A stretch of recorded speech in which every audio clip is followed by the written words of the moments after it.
जैसा कि हमने क्लासिफिकेशन देखा बेंथम और हुकर का, तो हम अगला जो क्लासिफिकेशन देखते हैं वो क्लासिफिकेशन दिया था एंगलर और पेंटलर ने 1887 और 1915 के अंदर, इसके बीच में दिया था। तो सबसे पहले ये दोनों ही जो साइंटिस्ट थे वो जर्मन बॉटनिलॉजिस्ट थे और इनका पूरा नाम जो है एडोल्फ एंडलर, जिनका जो पीरियड है वो 1844 से लेकर 1930 तक का है।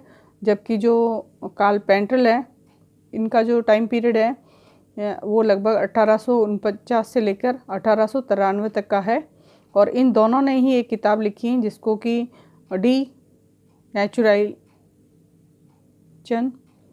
फ्लीजेन फैमिलियन इसका नाम रखा गया बुक का।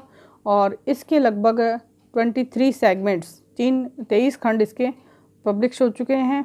और ये जो सिस्टम क्लासिफिकेशन सिस्टम है ये आइक्लर द्वारा दिए गए क्लासिफिकेशन सिस्टम का एक रिवाइज और डिटेल प्रारूप है। तो यहाँ पर हम कह सकते हैं जो एंगलर और पेंटल ने अपने जो क्लासिफिकेशन को है वो रिवाइज करके फिर से एक नई बुक के अंदर उसको पब्लिश करवाया और उसका नाम है सिलेबस डी फ्लेजियन फैमिलियन। ठीक है, इस तरह से उसे रिवाइज करके इन्होंने वापस से रिप्रेजेंट किया। तो अब हम यहाँ देखें तो इस एंगलर और प्लांटर के द्वारा दिए गए क्लासिफिकेशन के क्या क्या फैक्ट्स हैं। तो सबसे पहले हम यहाँ देखते हैं कि जो इसके अंदर जो नकारात्मक पहलू, इसमें जो डाइकोट है को मोनोकोट के बाद रखा गया है। सबसे इसका नेगेटिव पॉइंट्स हमने सामने को आता है। दूसरा है इसमें आर्किडेसी को ग्रामिनी से एडवांस माना गया है, जो कि एक प्रकार की बहुत बड़ा गलती है, बहुत बड़ी प्रकार की गलती है इसके अंदर। तीसरी है कि इसके अंदर जो इसके अलावा इसके अंदर जो डाइकोट है उसने एमेंटीफेरी को प्रिमिटिव ग्रुप के अंदर, डाइकोट के एमेंटीफेरी को प्रिमिटिव ग्रुप में रखा है, जो भी इसका एक लॉस कह सकते हैं हम यहाँ पे। इसके अलावा यहाँ पर कह सकते हैं कि जो ये जो एंगलर और पेंटल की जो क्लासिफिकेशन मेथड है उसका यूज़ जो है वो यूरोप और अमेरिका के अंदर जब बेंथम और हुकर की क्लासिफिकेशन को रिप्लेस कर दिया था, तब रूस और अमेरिका में एंगलर और प्लांटर की क्लासिफिकेशन मेथड को ही यूज़ किया जाने लगा। तो अब हम यहाँ पर देखें basic theories in this classification. इस क्लासिफिकेशन की मुख्य सिद्धांत क्या क्या हैं।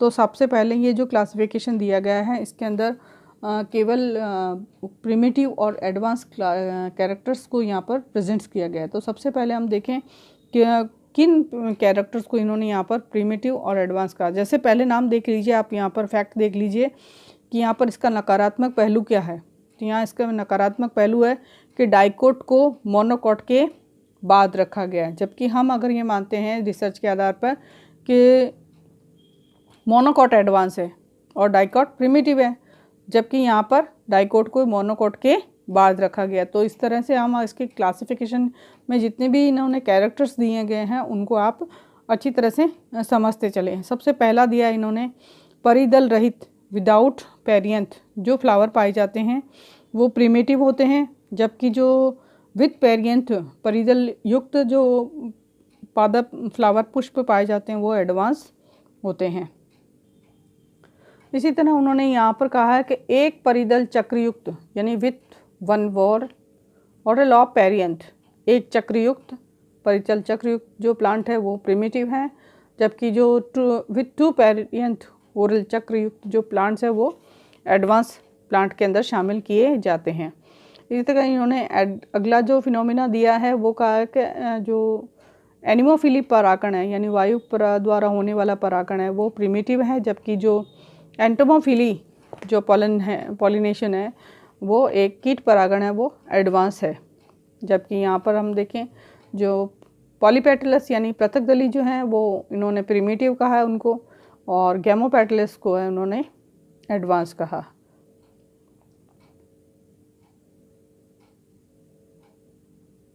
इसी तरह इन्होंने जो ओवरी है, ओवरी में इन्होंने जो उच्चवर्ती ओवरी यानी कि उच्चवर्ती यानी सुपीरियर ओवरी को इन्होंने प्रिमिटिव कहा है, जबकि इन्फीरियर ओवरी को इन्होंने एडवांस कैरेक्टर बताया है। और सेक्सुअल यूनिसेक्सुअल प्रिमिटिव और उभयलिंगी यानी बाईसेक्सुअल जो है वो एडवांस कैरेक्टर के रूप में इन्होंने शामिल किया अपने क्लासिफिकेशन के अंदर, और क्लासिफिकेशन भी इन्होंने इसी बेस पर दिया है। और यहाँ पर देखें तो इन्होंने बाह्य दल परिदली यानी सेप्लॉइड पेरियंथ, बाह्य दल यानी देखो बाह्य दल दिया है, सेपल्स होते हैं, और जब वो परिदल यानी कि दल से जुड़े होते हैं तो उस अवस्था को हम यहाँ पर सेप्लॉइड पेरियंथ कहते हैं। तो ये यहाँ पर उन्होंने कहा है कि प्रिमिटिव कैरेक्टर्स है, जबकि दलाब परिदली यानी ये जो पेटल्स पाए जाते हैं, दलाब सेकंड जो फ्लावर का पार्ट होता है, ऑर्गन से होता है, उसको पेटल कहा जाता है, और अगर वो फ्यूज़ होते हैं तो उसको हम परिदली, दल से लग्न होते हैं तो उनको एडवांस कैरेक्टर्स के इन्होंने बताया है। अगला कैरेक्टर जो इन्होंने लिया है, उन्होंने कहा है मोनोकॉटिलिडन जो है वो प्रिमिटिव है, जबकि डाइकॉट है वो एडवांस है। ठीक है, और इनमें जो कारण बताया इन्होंने कि जो इनमें फिक्स नंबर ऑफ स्टेमन्स यानी कि पुंकेसरों की जो संख्या होती है वो निश्चित होती है, और कार्पल्स की संख्या भी निश्चित होती है। तो वो जो कैरेक्टर्स जिन प्लांट्स के अंदर पाए जाते हैं वो एडवांस होते हैं, जबकि जो इन्फिनिटी नंबर ऑफ स्टेमन्स और कार्पल्स होते हैं, जो पुंकेसर, असंख्य पुंकेसर और जो कार्पल्स पाए जाते हैं वो प्रिमिटिव कैरेक्टर्स के रूप में शामिल है। तो यहाँ पर ये बात सच है कि जैसे हमने देखा कि जो प्रिमिटिव डाइकॉट्स होते हैं उनके अंदर इस तरह की हमें जो एंजियोस्पर्म है उनके अंदर ये कंडीशंस हमें देखने को मिलती थी। अब हम यहाँ पर देखें डिविज़न्स, तो यहाँ पर इन्होंने डिवीज़न के तौर पर इसको डिवीज़न स्पर्मेटोफाइटा कहा गया है। स्पर्मेटोफाइटा सीड प्लांट्स को कहा जाता है। ठीक है, बीज युक्त पादप को स्पर्मेटोफाइटा कहा जाता है, और इन्होंने इसको दो सब डिविजन्स के अंदर डिवाइड किया है, एंजियोस्पर्म और जिम्नोस्पर्म। एंजियोस्पर्म होते हैं जो आवृत बीजी कहलाते हैं, और जिम्नोस्पर्म जो होते हैं जिन्हों अनावृत बीजी कहा जाता है। एंजियोस्पर्म को इन्होंने फिर से दो पार्ट के अंदर डिवाइड किया है, दो क्लासेस के अंदर बांटा है, मोनोकॉटिलिडन्स और डाइकॉटिलिडन्स। अब यहाँ पर इन्होंने जो मोनोकॉटिलिडन्स को है उसके अंदर इन्होंने कहा है कि जिसके अगर कैरेक्टरिस्टिक्स देखें तो यहाँ पर कॉटिलिडन एक होता है, इसके अलावा इनके अंदर फाइब्रस यानी कि मुसला जड़ें पाई जाती है, और इनर के अंदर पैरेलल वेनेशन यानी समांतर विन्यास पाया जाता है। इनके अंदर जो वेस्कुलर बंडल होते हैं, संवहन उत्तक जो होते हैं वो स्कैटर्ड यानी बिक्री अवस्था के अंदर पाए जाते हैं, और इसके अंदर जो ओवेरी होती है वो ट्राइमेरस होती है। ठीक है, त्रिगुणित रूप में इसके अंदर फ्लावर पार्ट्स प्रेजेंट होते हैं। ऑर्डर्स देखें तो यहाँ पर जो प्रिमिटिव सबसे पहला ऑर्डर है मोनोकॉट के अंदर वो है पेंडोनेल्स, और इसकी जो फैमिली है वो है टाइफेसी जो कि प्रिमिटिव फैमिली है। और इसका जो लास्ट ऑर्डर है वो है ऑर्डर है माइक्रोस्पर्मी, और उसके अंदर जो फैमिली है वो ऑर्किडेसी फैमिली, जिसको कि एडवांस कैरेक्टर माना गया है। ये मोनोकॉटिलिडन्स हो गया। अब हम चलते हैं डाइकॉटिलिडन्स के प्रति। सेकंड क्लास जो इन्होंने ली थी डाइकॉट, और डाइकॉट को इन्होंने कौन कौन से कैरेक्टरिस्टिक्स में इन्होंने प्राप्त किया। तो सबसे पहले यहाँ पर देखें तो डाइकॉटिलिडन्स के अंदर कॉटिलिडन्स बीज पत्र 2 पाए जाते हैं, मुसला मूल पाई जाती है, टैप रूट पाई जाती है, और इसके अंदर रेटिकुलर वेनेशन यानी जाली का व्रत शिरा विन्यास पाया जाता है। इसके अंदर वेस्कुलर बंडल जो होते हैं, संवहन बंडल जो होते हैं वो रिंग में प्रेजेंट होते हैं। फ्लावर जो होते हैं वो टेट्रामेरस और पेंटामेरस यानी कि 4 से 5 फ्लावर पॉट्स के अंदर प्रेजेंट होते हैं, यानी कैरिक्स भी 4, कोरोला भी 4, एंड्रोशियम भी 4 और गायनोशियम भी। इस तरह से वो टेट्रामेरस फॉर्म में प्रेजेंट होते हैं और पेंटामेरस फॉर्म में प्रेजेंट होते हैं। तो यहाँ पर इन्होंने डाइकॉट को 2 क्लास के अंदर, 2 सब डिविजन्स के अंदर, 2 सब क्लासेस के अंदर डिवाइड कर दिया। सबसे पहले यहाँ पर देखिए, यहाँ पर सब क्लास डाइकॉट के अंदर सबसे पहली जो सब क्लास है वो है आर्चिक्लेमाइडी। अब आर्चिक्लेमाइडी के कैरेक्टर्स देखें तो यहाँ पर जो पेरियंथ है वो एब्सेंट होता है, परिदल जो है वो एब्सेंट होता है, और यहाँ पर मोनोक्लेमाइडस यानी एक चक्रीय या डाइक्लेमाइडस यानी द्विचक्रीय स्थिति इसके अंदर पाई जाती है। पेरियंथ इफ़ 2 हॉरल्स, अगर पेरियंथ जो परिदल है वो अगर 2 चक्र में उपस्थित हो तो उसका जो अंदर वाला चक्र है, इनर पेरियंथ जो होता है उसके अंदर, उसको कोरोला कहा जाता है।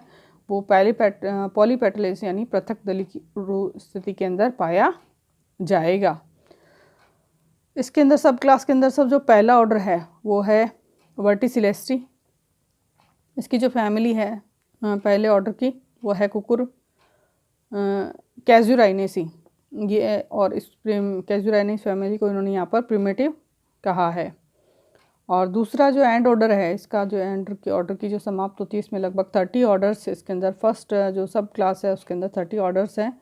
और उसकी जो फैमिली है लास्ट वाले उसको ऑर्डर को यहाँ पर अम्बेली फ्लोरी कहा गया है। और उसकी जो फैमिली है वो है कॉर्नेसी फ्लेमी जो है वो एक प्रकार की डाइकॉट के अंदर आर्चिक्लेमाइडी के अंदर एडवांस कैरेक्टर के अंदर शामिल की गई हैं। अब इसकी हम सेकंड क्लास देखते हैं, क्योंकि हमने डाइकॉट को यहाँ पर 2 क्लासेस के अंदर इन्होंने डिवाइड किया था। तो अब आर्चिक्लेमाइडी और दूसरी है मेटाक्लेमाइडी। ठीक है, मेटाक्लेमाइडी के कैरेक्टर्स देखें तो यहाँ पर जो कैरेक्टर्स हैं तो इसके अंदर पेरियंथ जो रहता है वो डाइकोटिलेडन्स यानी कि 2 पेरियंथ के रूप में प्रेजेंट होता है। और इसका जो इनर पेरियंथ होता है उसके अंदर जो कोरोला पाया जाता है वो गैमोपेटलस होते हैं, यानी कि संयुक्त होता है, फ्यूज़ होता है। और इसका जो स्टार्टिंग ऑर्डर है उसके अंदर उसका नाम है इरिकेल्स। और उसकी जो फैमिली है वो क्लेथ्रेसी फैमिली है जो कि प्रिमिटिव है। जबकि इसके अंदर जो लास्ट ऑर्डर जो पाया जाता है और 10 ऑर्डर्स इसके अंदर शामिल किए गए हैं, 10 ऑर्डर्स। और जो 10वां ऑर्डर है वो है कंपेन्यूलेटी। और इसकी जो फैमिली है वो कंपोजिटी, और ये जिस कंपोजिटी फैमिली को सबसे एडवांस इन्होंने माना है। अब यहाँ देखिए, अब हमने यहाँ देखा कि जो स्पर्मेटोफाइटा का डिवीज़न इन्होंने किया था, तो पहला डिवीज़न इन्होंने एंजियोस्पर्म कहा और दूसरा डिवीज़न उन्होंने सब डिवीज़न उन्होंने जिम्नोस्पर्म का। तो जिम्नोस्पर्म के अंदर इन्होंने 7 क्लासेस के अंदर इसको डिवाइड किया है। सबसे पहले हैं साइकेडोफिकेल्स, और फिर है दूसरा साइकेडेल्स, तीसरा है बेनिटाइटेल्स, चौथा है गिंगोएल्स, 5वां है कॉनिफ्रेल्स, और छठा है कॉर्डिएटेल्स, और 7वां है नीटेल्स। इस प्रकार यहाँ पर जो जिम्नोस्पर्म है उसको इन्होंने 7 क्लासेस के अंदर डिवाइड किया है। अब हम यहाँ पर एंगलर और पेंडलर के क्लासिफिकेशन की जो मेरिट्स और डिमेरिट्स को यहाँ पर देखें। तो सबसे पहले यहाँ देखें जो कैरेक्टर्स दिया गया है वो है कि इस क्लासिफिकेशन के जो जिसमें जो डी जस्यू द्वारा बनाया गया था उसके जो समूह है इसमें ए पेटली और पॉलीपेटली को एक ग्रुप के अंदर ही इन्होंने इंटीग्रेटेड कर दिया है। अब यहाँ पर देखें तो इसमें जो डाइकॉट है उसको आर्चिक्लेमाइडेसी यानी कि एप पेटली और पॉलीपेटली को, और दूसरा जो इन्होंने डाइकॉट को दूसरा जो ग्रुप हमने पढ़ा अभी सब क्लास तो मेटाक्लेमाइडी के अंदर डिवाइड किया है। ठीक है, जिसका इन्होंने डाइकॉट के साथ ऐसा किया कि आर्चिक्लेमाइडी के अंदर एपेटली और पॉलीपेटली दोनों को इन्होंने शामिल करके, दोनों ही ग्रुप को शामिल करके इन्होंने आर्चिक्लेमाइडी का बना दिया, और दूसरा जो सब डिवीज़न बनाया वो उन्होंने मेटाक्लेमाइडी का बना दिया। ठीक है, अब यहाँ देखें तो इन्होंने जो है वो इन्होंने आइक्लर की जो क्लासिफिकेशन जो मेथड था उसी का ही इन्होंने ये यहाँ पर उसको फॉलो किया है। और इसमें जो प्लांट की जो फाइलोजेनिटी होती है, जातिवृत्ता है वो, और उसमें जो फ्लावर्स में कॉम्प्लेक्सिटी थी, जटिलता बढ़ती जाती है, उसकी व्याख्या इन्होंने यहाँ पर की है।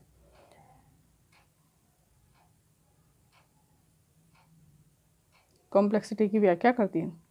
नेक्स्ट कैरेक्टर्स के अंदर देखें तो इसमें प्लांट की आइडेंटिफिकेशन के लिए इसमें कीज़ दी गई है इस क्लासिफिकेशन में, और इसके अलावा प्लांट्स की जो डायग्राम है उनको भी उन्होंने एज इट इज़ यहाँ पर प्रेजेंट किया है। तो प्लांट की आइडेंटिफिकेशन के लिए ये हेल्पफुल होते हैं। इसके अलावा इन्होंने कंपोजिटी को डाइकॉट और ऑर्किडेसी को मोनोकॉट के अंदर एडवांस फैमिली के फॉर्म में इन्होंने शामिल किया है। तो जैसे हमने यहाँ पर इन्होंने एंगलर और प्लांटल की प्लांटी के क्लासिफिकेशन के अंदर पाए जाने वाले जो गुण हैं उसके बारे में हमने यहाँ पर पढ़ा है। अब हम एंगलर और प्लांटी के अंदर प्लांटल की जो क्लासिफिकेशन है उसके अंदर पाए जाने वाले डीमेरिट्स के बारे में हम यहाँ देखते हैं। तो इन्होंने डीमेरिट्स यानी उसके अंदर कौन कौन से दोष है, तो यहाँ पर इन्होंने मोनोकॉट को डाइकॉट से पहले रख दिया। और यहाँ पर ये जो क्या है, ये एक प्रकार से जाति विविधता के अपोजिट कॉन्सेप्ट है। ठीक है, सबसे बड़ा दोष यहाँ देखिए समझ में आ जाएगा। मोनोकोट जो हैं वो एडवांस हैं, जबकि डाइकोट है वो प्रिमिटिव हैं और जिम्नोस्पर्म से इनका संबंध है। तो यहाँ पर इन्होंने मोनोकोट को डाइकोट से पहले रख दिया, जो कि जाति विविधता के संप्रति से विपरीत साबित होता है। दूसरा इसमें देखिए, जिसमें रेनेल्स को है इन्होंने एमेंटिफेरी के बाद रखा है। और तीसरा है इन्होंने हेलोबिए को भी यहाँ पर पेंडेनेल्स और ग्लूमीफ्लोरी के बीच के अंदर इन्होंने रख दिया है, जो कि इन्होंने गलत किया है। और इसके अलावा इसके अंदर जो ऑर्डर है स्फीथिफ्लोरी ऑर्डर्स, जो कि लिलिएसी से ड्राइव हुए हैं, स्फीथिफ्लोरी की जो ऑर्डर्स हैं वो लिलिएसी से ड्राइव हैं, तो इन्हें बाद में रखा जाना चाहिए था। यहाँ देखिए डायग्राम में ये जो हमने इसके जो डीमेरिट्स बताई थी वो यहाँ पर देखिए। पेंडेनेल्स है,